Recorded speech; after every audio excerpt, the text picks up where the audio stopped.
The moment I opened the banking app in my car after that exhausting work trip still haunts me. I was parked outside the airport in Seattle. Rain tapping the windshield, exhaustion pulling at every muscle. 2 weeks in Portland poring over merger documents. 14-hour days. Vending machine meals. All I wanted was to see that number, the one I'd chased for 8 brutal years. $28,412. That was the balance the last time I checked. My down payment. My escape. My proof that I could build something real despite everything. But the screen showed $1,987. My thumb trembled as I tapped the transaction history. There it was. February 14th. Withdrawal, $26,425. Transferred to checking. Primary holder, Robert Bennett. My father. The world tilted. I sat there for what felt like hours. Rain streaking the windows. Replaying every overtime shift. Every skipped meal. Every declined invitation. All gone. Not stolen by hackers or bad investments. Taken by the people who were supposed to love me most. My name is Sophia Bennett. At 31, I am a senior financial planner at one of Seattle's premier wealth management firms. Numbers are my language. Risk, return, compound interest. I understand them better than most people understand their own hearts. But nothing in my spreadsheets prepared me for this kind of loss. It started in a modest split-level house in suburban Bellevue. My parents, Robert and Diane, always made it clear who the priority was. My younger brother Lucas arrived when I was 5. From that day, the family orbit shifted around him. Lucas was sensitive, creative, easily overwhelmed. I was the reliable one, the straight-A student who could handle disappointment. Birthday memories still sting. My 13th, a bookstore gift card and practical sneakers. Lucas's 8th. 2 months later, a brand new gaming PC with all the extras. He needs it for his confidence, my mother explained when she saw my face. I wanted to ask what I needed, but I already knew the answer, nothing. Because I was strong. High school graduation brought polite applause and a chain restaurant dinner. Lucas, barely graduating years later, earned a backyard party with relatives. Tears from my mother, and proud speeches about late bloomers. Every failure of his dropped music program, abandoned graphic design course, short-lived streaming attempts was met with understanding and financial lifelines. Mine were met with, "You'll figure it out." Sophomore. I did figure it out. 3 jobs through college at the University of Washington, finance degree with honors, straight into my current role. No help from home. Lucas needs our support right now, my father would say whenever I mentioned tuition or rent. So, I built the plan. 40% of every paycheck into savings. Ramen nights. Discount everything. No dating that required money. No vacations. 60. 70-hour weeks became normal. Colleagues invited me to happy hours in Capitol Hill or weekend hikes in the Cascades. I always had an excuse ready. They thought I was disciplined. They didn't know I was desperate. Every deposit felt like laying a brick. I kept a saved listing on my phone, a charming 2-bedroom townhouse in Kirkland with mountain views. Nothing extravagant. But mine. After particularly brutal days, I'd stare at those photos and remind myself why. By year 6, $19,800. Year 7, $24,300. The high-yield joint account at my parents' credit union had seemed clever at the time. Better interest rate. Family membership requirement. My father as primary holder was just paperwork, he said. Your money. Better rate. We're helping you. Over 3 years, that extra 2% added nearly $700. I checked the balance every Friday like a ritual. The February trip to Portland couldn't have been worse timed. Major client acquisition. On-site due diligence. I came back drained but proud. The deal closed. First thing Saturday, I checked the app. That single line, transfer authorized by Robert Bennett, reduced 8 years to nothing. I drove to my parents' house in a fog of rage and disbelief. The changes hit me immediately. Fresh paint. New windows. Expanded front porch. Inside, gleaming hardwood. Granite kitchen island. Stainless appliances. Down the hall, Lucas's old bedroom had become a professional-grade music studio, soundproof panels, LED lights, top-tier recording equipment, new desk setup. Lucas appeared in designer clothes I knew he couldn't afford. Hey, Soph. Check it out. I'm going full-time with music production and streaming. Mom and Dad finally believe in me. Where is my money? My voice came out raw. My mother's smile faded. Honey, the house needed updates. Roof issues, electrical work, plumbing. Lucas needed a proper space to build his career. The contractor gave us a deal if we paid up front. My father avoided my eyes. You're young. Good job. You can save again. Family helps family. Family. The word tasted like ash. When had this family ever helped me? The confrontation that afternoon cracked something open inside me.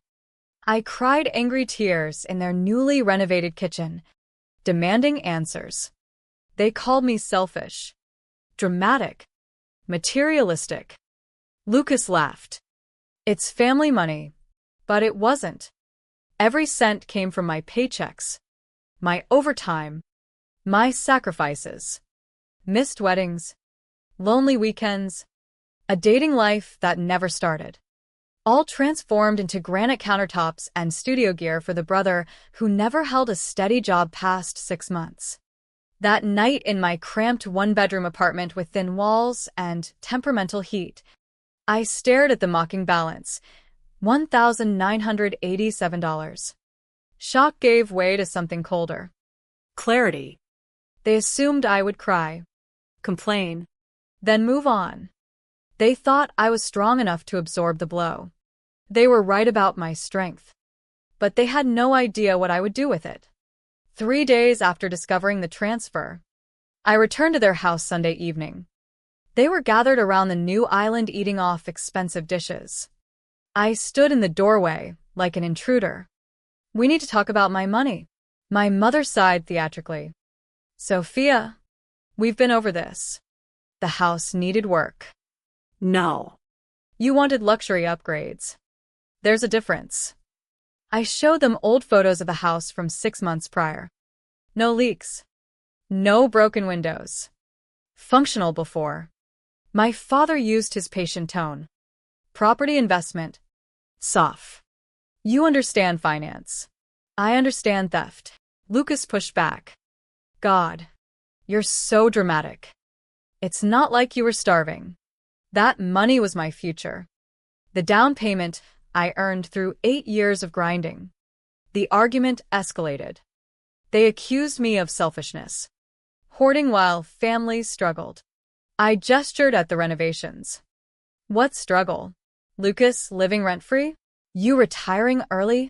My mother insisted Lucas's generation faced harder challenges, that he was creative and sensitive. I was only 5 years older. Same economy. Different treatment. They claimed I pushed them away, that I was too independent. I reminded them of every overlooked milestone. Every time they chose Lucas. The silence after my accusations was deafening. Finally, my father said the money was gone. Invested in the house. It benefited everyone. How does it benefit me? I don't live here. My mother's voice turned cold. That's your choice to distance yourself. I left them in their beautiful kitchen. But not before delivering a warning.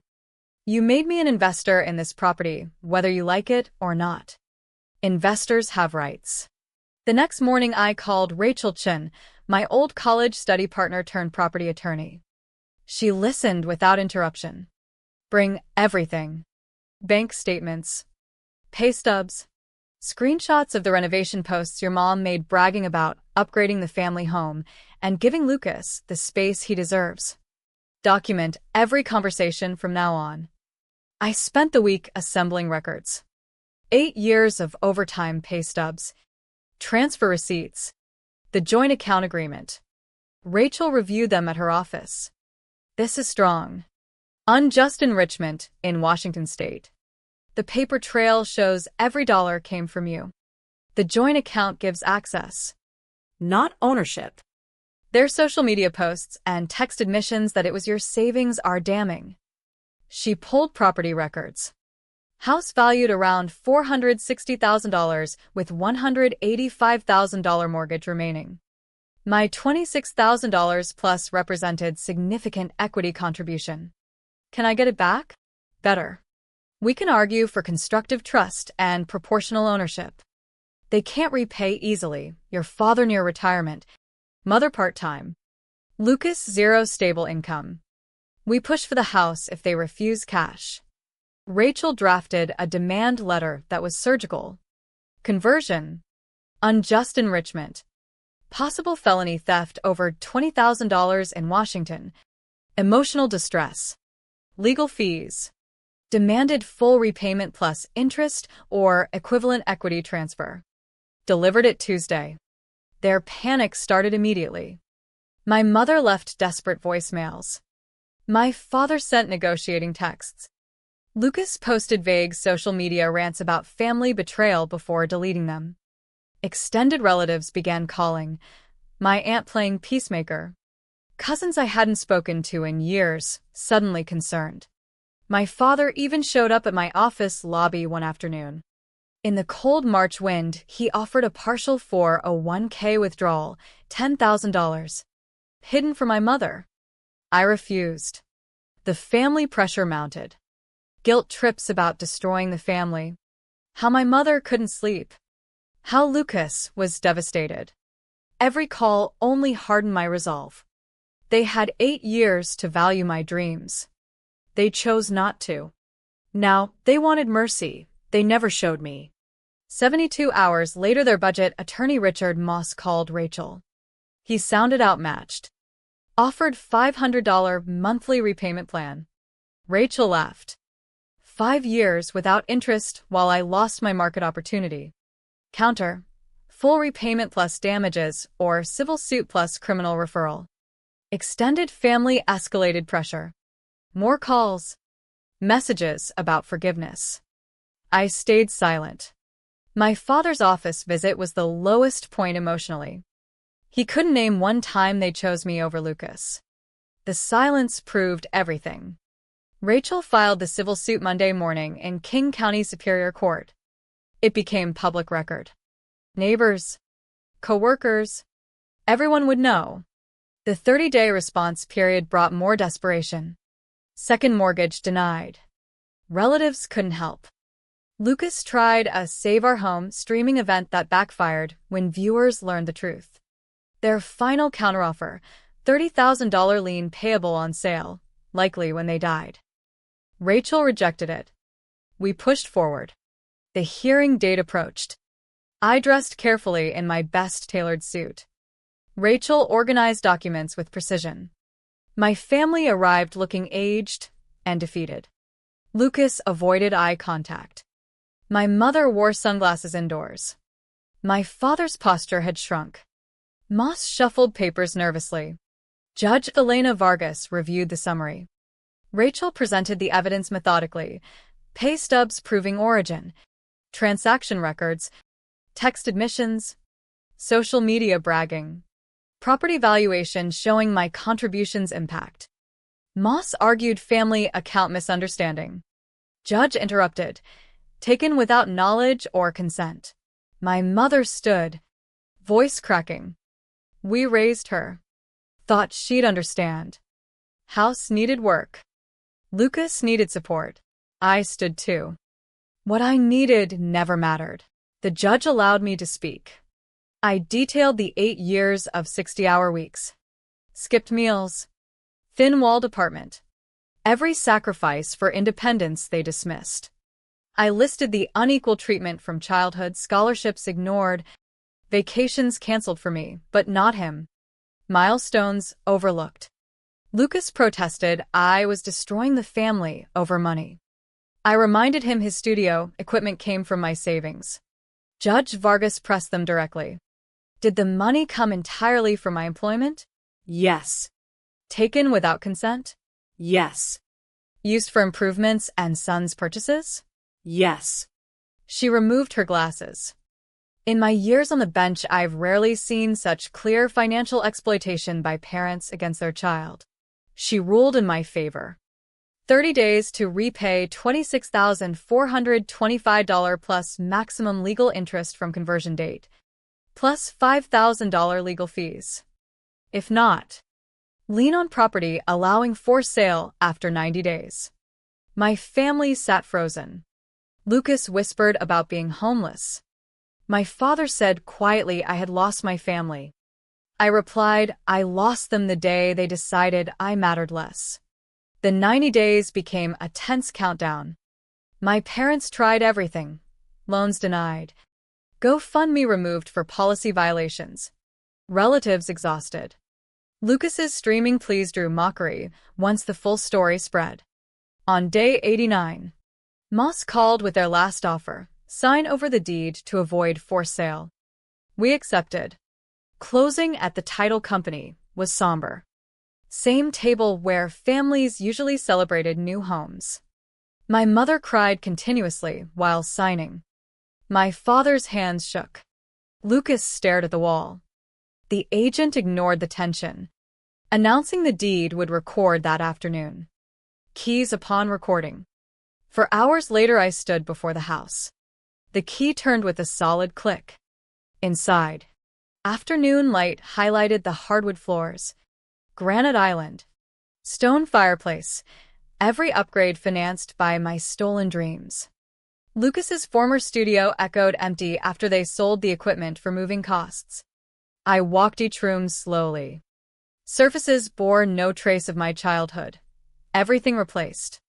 In the former master bedroom, I found my mother's note. Hope you're happy in your empty house with your empty heart. You won. I crumpled it and threw it away. My heart wasn't empty. It was full of hard-won satisfaction from refusing victimhood. Rachel visited that evening with champagne. We toasted boundaries and survival. Neighbors offered quiet support. Mrs. Patel next door brought food and said she had seen the unfairness for years. Mr. Thompson offered garden help, admitting he never liked the favoritism. 6 months later, a forwarded letter from my Aunt Sarah arrived. My parents in a small 2-bedroom apartment. Father delayed retirement. Mother took full-time work. Lucas moved in with a girlfriend who expected him to contribute. They miss you, she wrote. Maybe someday. I filed it without reply. They had 31 years to miss me. A year later, the house had become my sanctuary. I converted the studio into a home office with bookshelves and a desk for the MBA I started with bonus money. Painted walls in colors I chose. Planted a backyard garden my mother once called too much work. Hung art that spoke to me. No compromises. Entirely mine. Sometimes I think about them. Wonder if they learned anything from losing the home they renovated with my money. Then I remember the empty bank account moment. Their casual dismissal. The years of invisibility. They taught me family isn't blood. It's respect. Fairness. Love without favorites. They failed every test. Then acted shocked when I refused to subsidize their failure. I stand in the living room some evenings watching the sun set over the Cascades through windows they bought with my savings. The house is quiet. Peaceful. Mine. They used my $26,425 to secure their comfort, thinking they could erase my dreams. Instead, they financed their own displacement. The home they perfected became the embodiment of justice. Raising a glass alone. I toast the girl who slept in a cramped childhood room. Worked through exhaustion. Saved every cent. She fought back with evidence and law, not rage. She won more than property. She won freedom. That freedom, not revenge, not even the house, was worth every sacrifice they tried to steal. Yet the victory carries a shadow. The moral question lingers. When family betrays you so completely, is taking everything back true justice, or does it prove their favoritism destroyed us all?